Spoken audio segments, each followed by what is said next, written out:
And welcome back. Cheryl Jones with us. George Norrie here. Cheryl, so what's his target date for getting this stuff rolling? There's no definite date yet, but it's somewhere between the end of 24 and 25, and that's because there are so many different steps in the process as you go along. It's like a stair step. You can't get to the one above until you go through the one below. But he says that they're pretty much on target with getting it out within months. You do know I'm going to assign you to take one of those little trips. It may be a little trip. I may be the one that hovers on the ground. He was talking about it hovering only about 5 feet or so, too.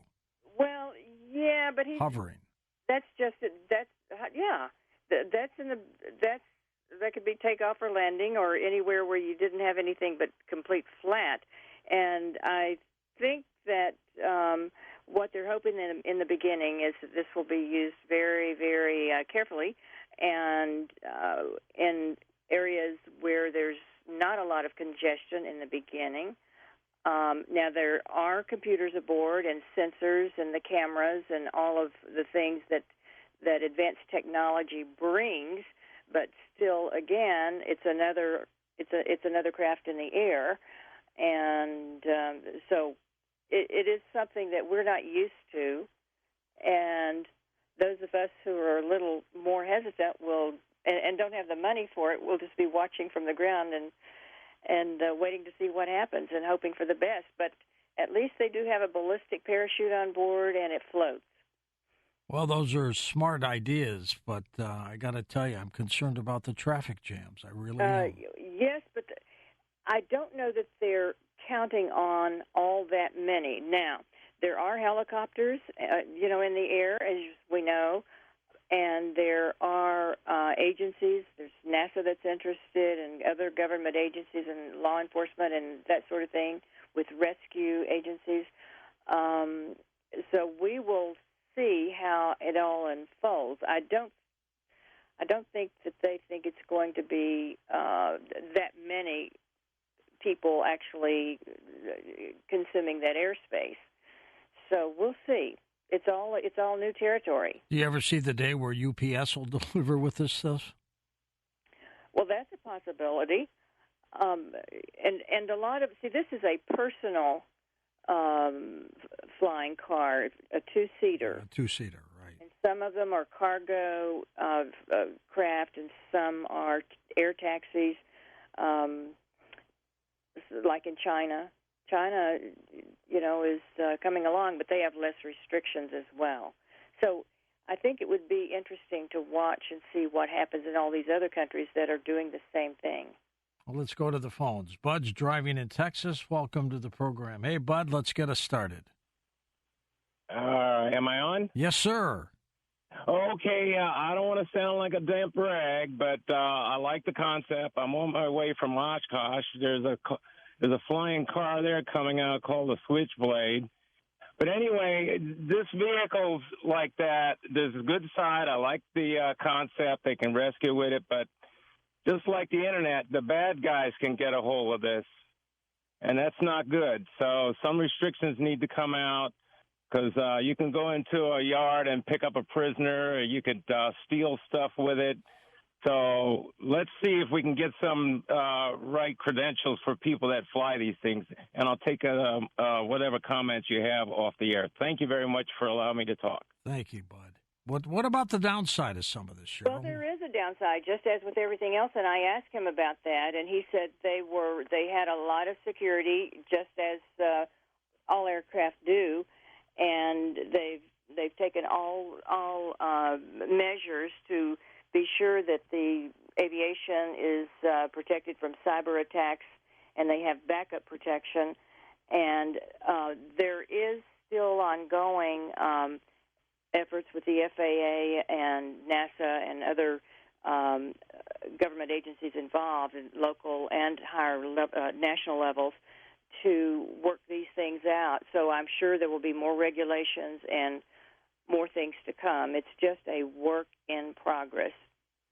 Joe in Long Island, New York, east of the Rockies. Hey, Joseph, go ahead. Hi, Cheryl. Before I get to the flying cars, this lifesitenews.com has some follow-up articles on the WHO and their issues, so I know you were interested in that, so that's lifesitenews.com. But there's a couple of issues with these flying cars. One would be the eyesight.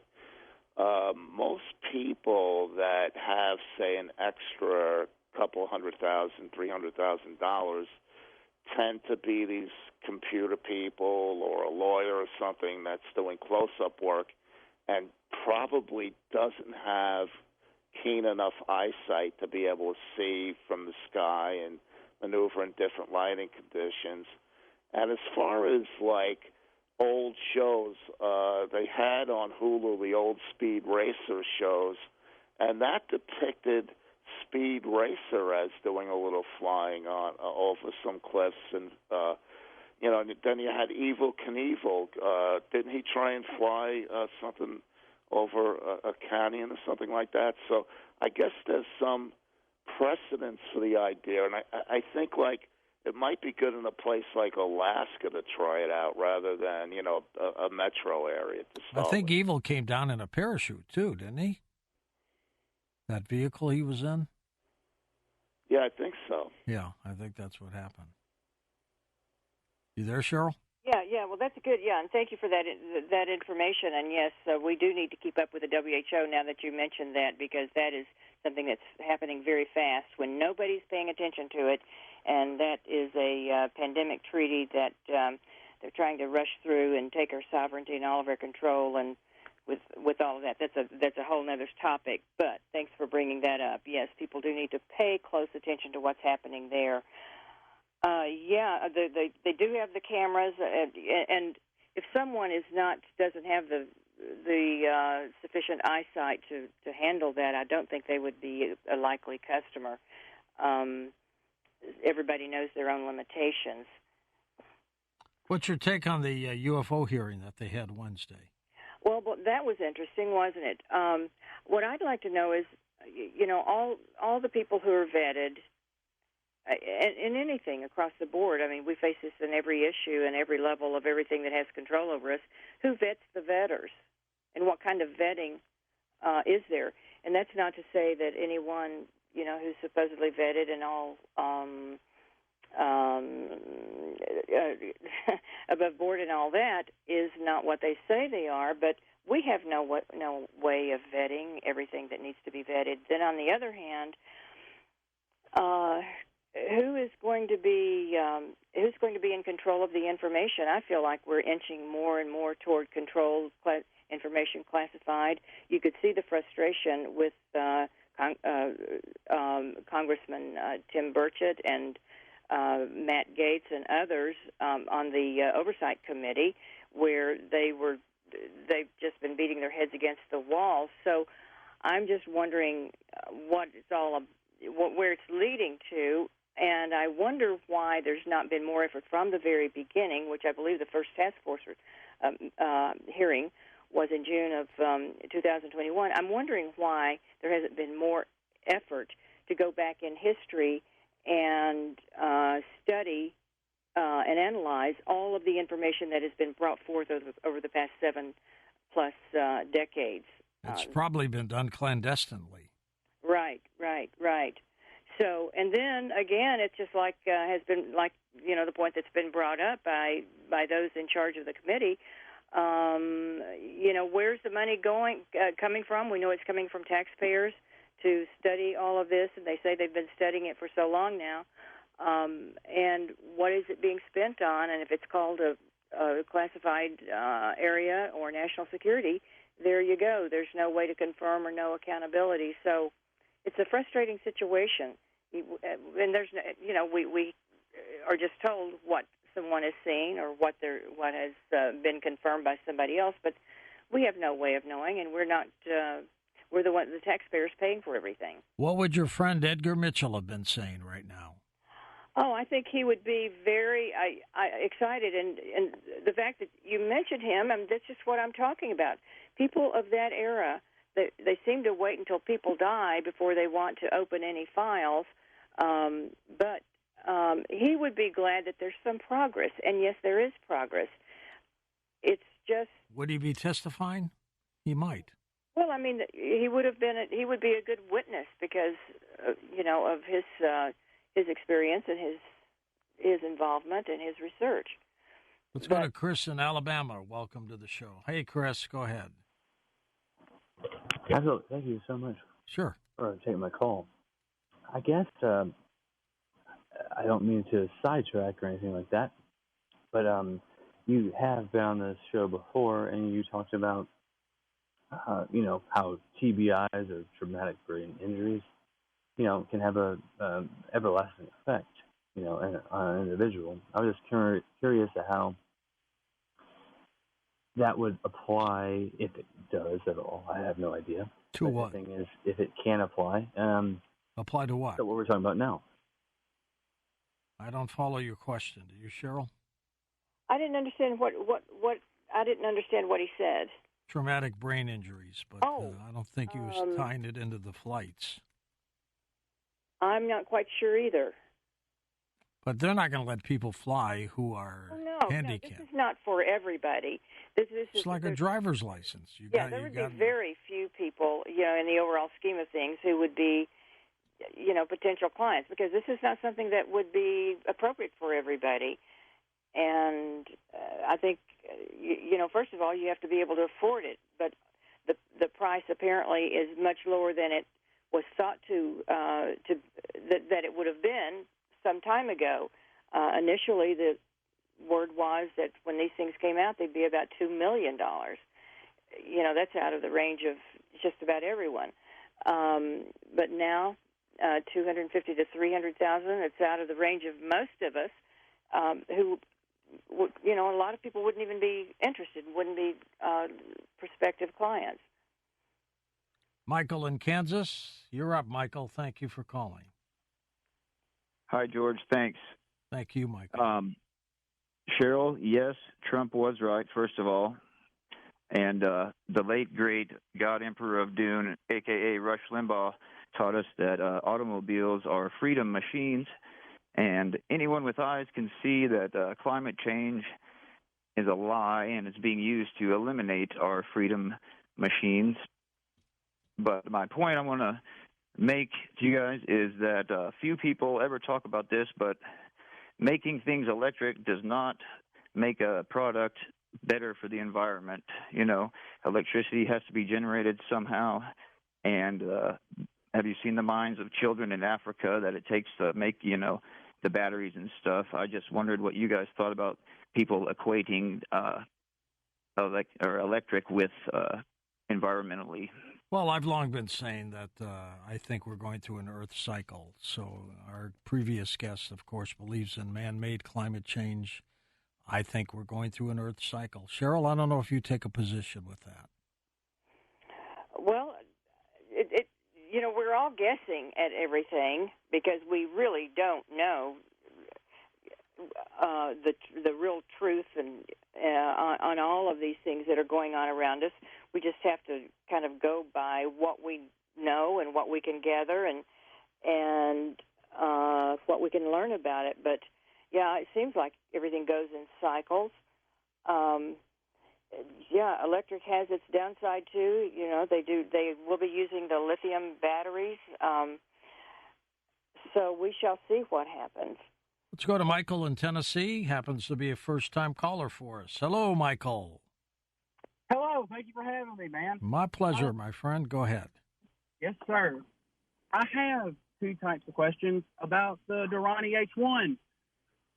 What would be the type of license to acquire to be able to use this luxury vehicle? And what would be features of the Doron H1? Okay, it's a two-seater. It's called a personal flying car, or an eVTOL, E-V-T-O-L, and that is electric vertical takeoff and landing. And it is since it's not an air taxi, it's not a cargo.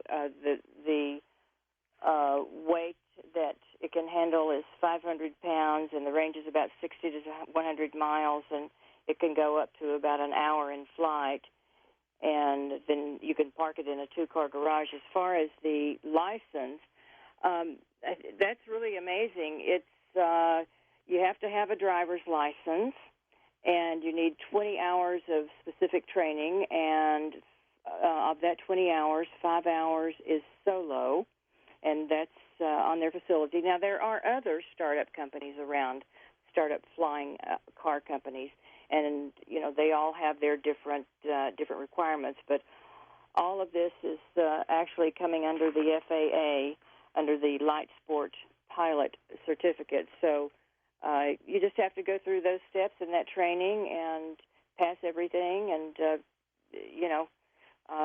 see where it goes. If you're an interested pilot, that is. And, you know, it's entirely conceivable, too, Cheryl, that they're going to require more hours for that flight license. I would think so. That's what is required now in that one level from the FAA, the Light Sport Pilot certificate. Then there's the recreational, and then there's the private pilot. So there are different stages. But now, hot air ballooning, for instance, was under the FAA. That required a written and a solo flight, and hours, but that's a whole different ballgame. But you can be something can be under the FAA and not really require a pilot license, a regular pilot license. Let's go to Cornelius in Louisiana. Hello there, Mr. White. Hey, what's up there, Cheryl and George? Kind of caught you there, didn't we? Yeah, you caught me by surprise. Look, George and Cheryl, I want to talk about the hearing. I was just telling Tommy Danheiser, boy, I saw George Knapp just smile behind David Grush, and I hope y'all will get some of those pilots. That famous, Black Aces Navy pilot. Y'all need to get him. And I just want to give a quick shout-out. Big Jim in the Big Island of Hawaii. Aloha. So I had to give a big shout-out to Big Jim. But how's our buddy Barry doing? Oh, yeah, he's in rehab. So he's doing well. Thank you for praying for him. And my question for both of y'all, boy, I wish Art Bell was alive. I wish Dr. Lear was alive. And, of course, our friend Stan Freeman to see all of this.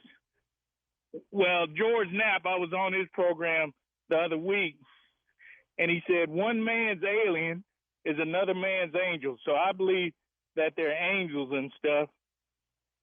So that's my perspective. All right, my friend, we're going to take a break pretty soon, Cheryl, and we'll come back and wrap things up with you on Coast to Coast AM. Cheryl, give out your website, if you would. Okay, that is my name, Cheryl Jones, and that's CHERYLL Jones, JONES.com. That's 2 L's. And if you missed that, folks, we've got it linked up at coasttocoastam.com. Cheryl, do you take emails through that website? Yes. Absolutely. All right. We will come back and wrap things up with Cheryl Jones and also pay tribute to a late guest, Kevin Mitnick. And welcome back, George Norrie, along with Cheryl Jones. Let's go to Marcy in San Diego. Marcy, go for it. Hi. Hi there. I think a lot of people might be afraid of this. I lived in a high-rise in Hawaii the first time I was married, and they had an earthquake over there, and I was on the 19th floor. And that building started swaying big time. Oh, boy. And I've never been so scared in all my life. All of the blood drained out of my face. I just froze. Everybody else was running to the elevator, but my husband, I've been married to 40 years. He already owned this house, and it's on the ground, thank God. And my brother bought a small plane and took my mom and I up, and I couldn't wait to get my feet back on the ground. I just think a lot of people might have a primal fear, and I don't know why, but if you put a cat in the car and you start driving, my God, they freak out. They have to be in an animal carrier. I think it's the same kind of primal fear. I think if God wanted us to fly, we'd be born with wings. He'd give us wings like angels, to be sure. Cheryl, you know what? That's a possibility. I'm not sure I would fly in a flying car. What about you? Well, I'm I'm not either. First of all, they're pretty expensive, but it's not for everyone. There may be situations where it's really a good fit where other aircraft can't accommodate, and especially in emergency situations, as he mentioned, a doctor was using one or would like to use one. I don't know, but I'm still not sure we would ever do it. Cheryl, thanks for the report. Great job. We'll talk to you again next month. Folks, the world's famous computer hacker and the most wanted man on the FBI's list, who then became a really good guy, Kevin Mitnick. We lost him almost 2 weeks ago.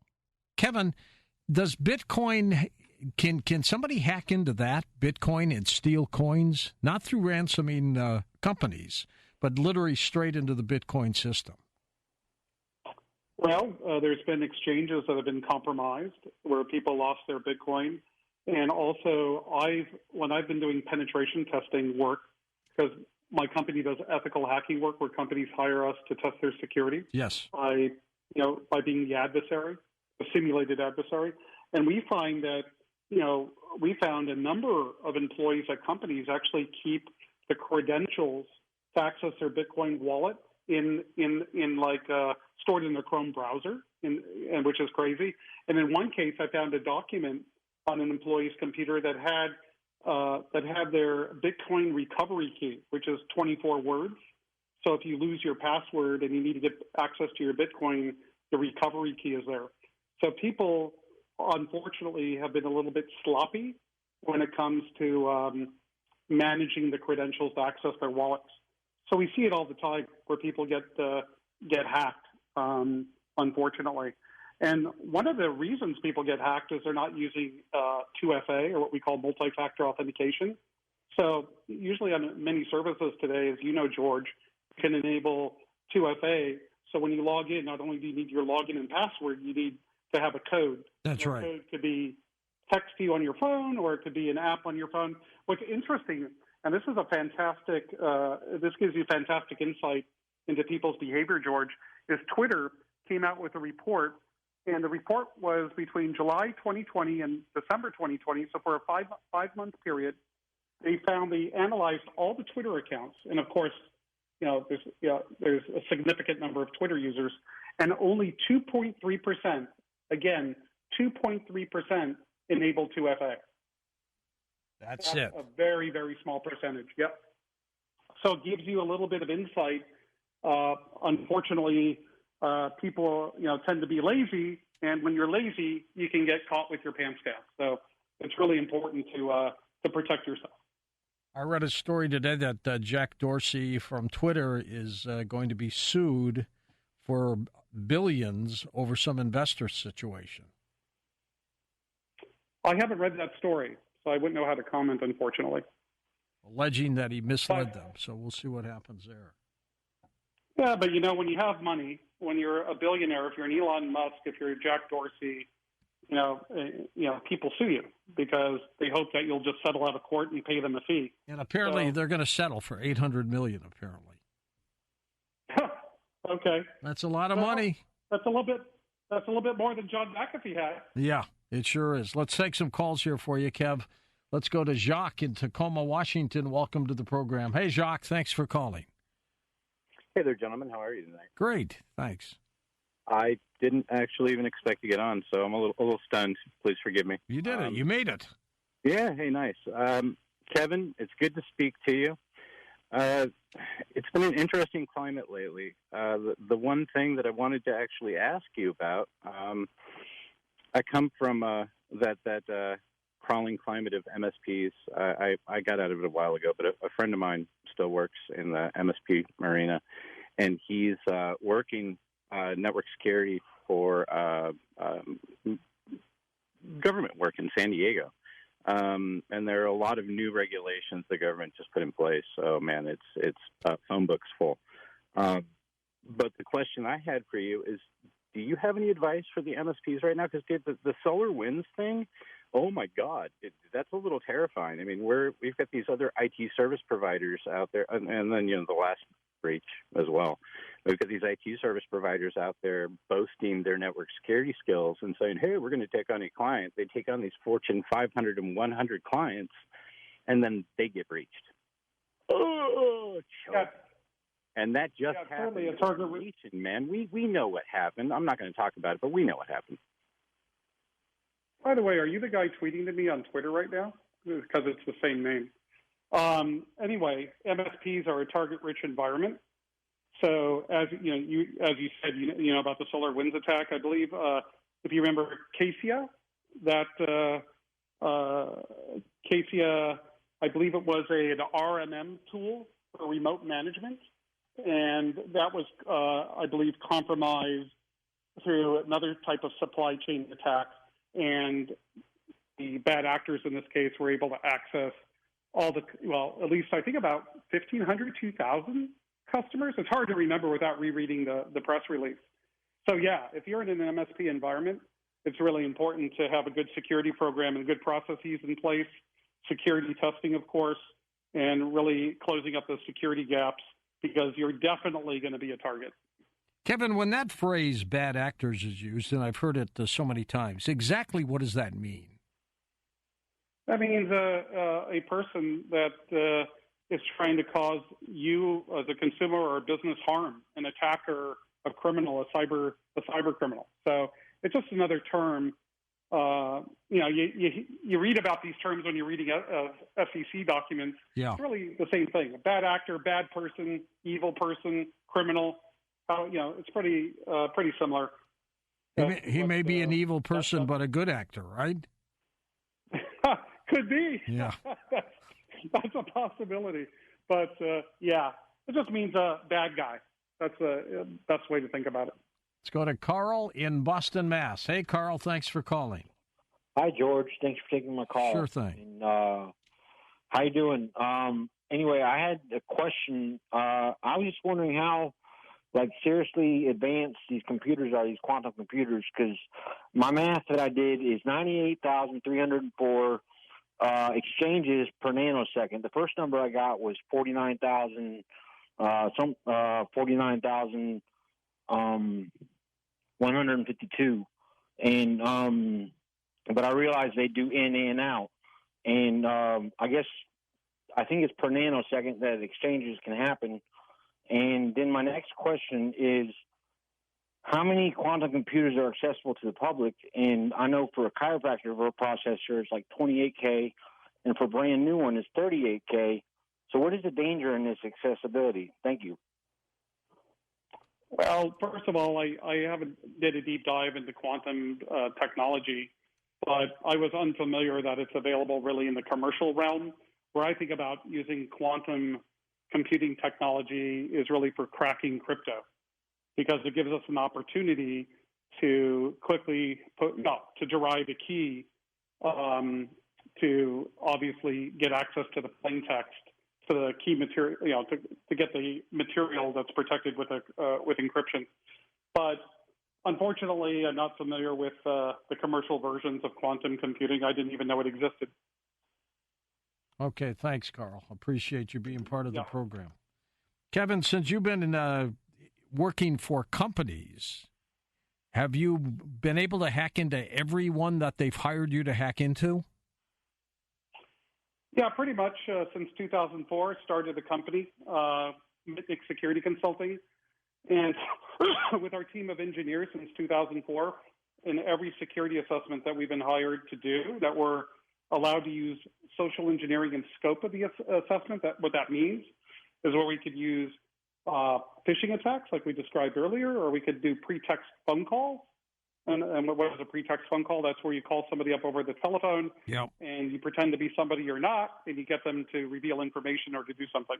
So when we're allowed to use that type of tradecraft, it's been 100% success rate of being able to breach a client. In some cases, we've been hired where the focus was very narrow. It might be on a web application. Think of a portal, George, like when you log on to chase.com, for example. In some of those cases, we're able to find problems, but we weren't able to breach the bank. Does somebody ever have the capability of tying into some other country's nuke launching systems and controlling it?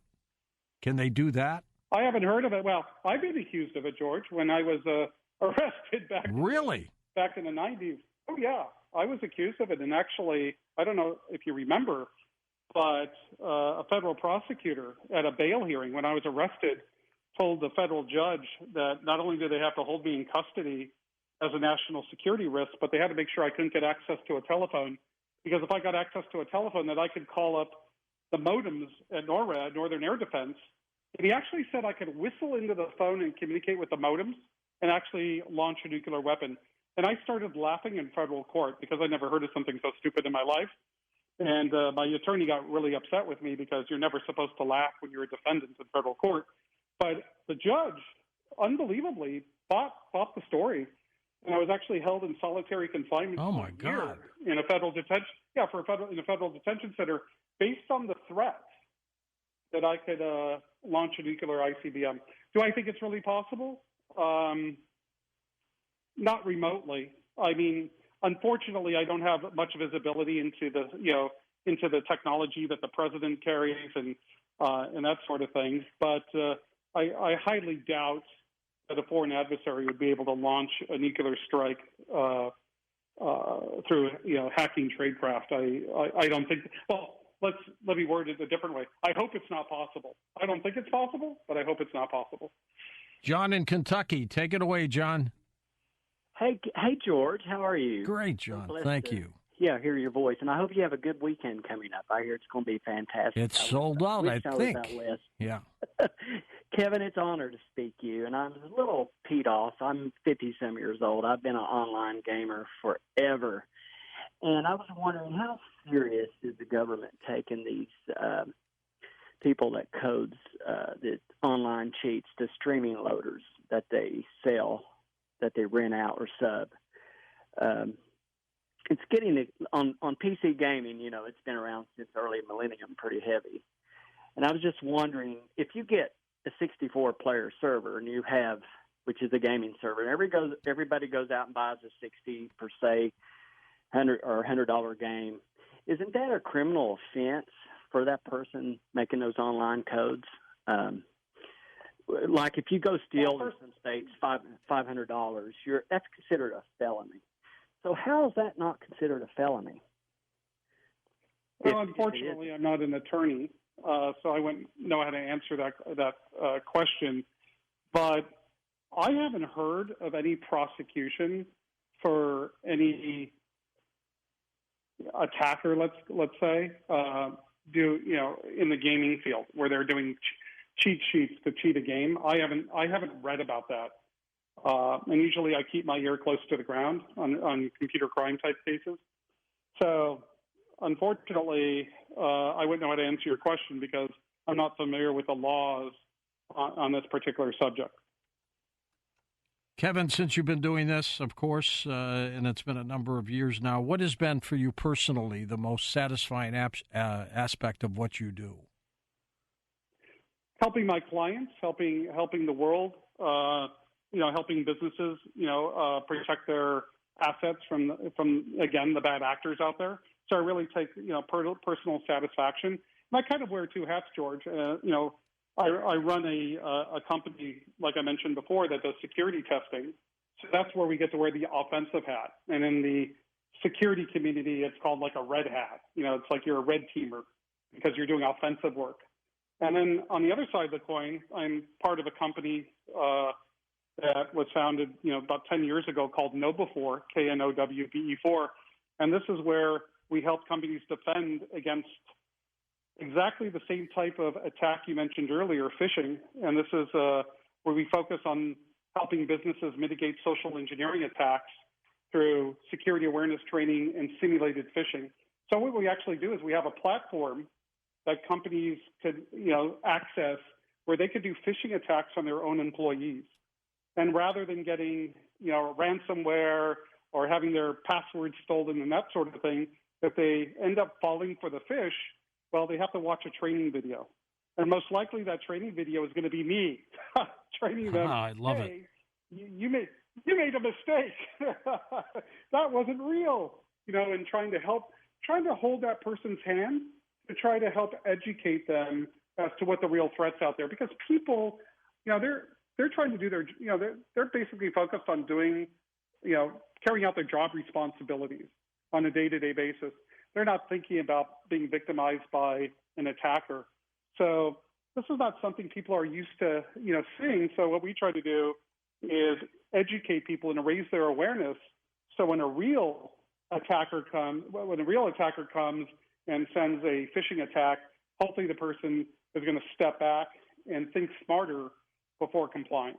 Kevin Mitnick will be missed. For Adam Thompson, Tom Danheiser, Dan Galante, Lisa Lyon, Lex Lonehood, Sean Ladouceur, Stephanie Smith, Chris Burrows, Tim Banal, Ryan Stacy, Ian Punnett, and George Knapp, I'm George Norrie, somewhere out there on Coast to Coast AM. We'll see you on our next edition. Until then, be safe, everyone.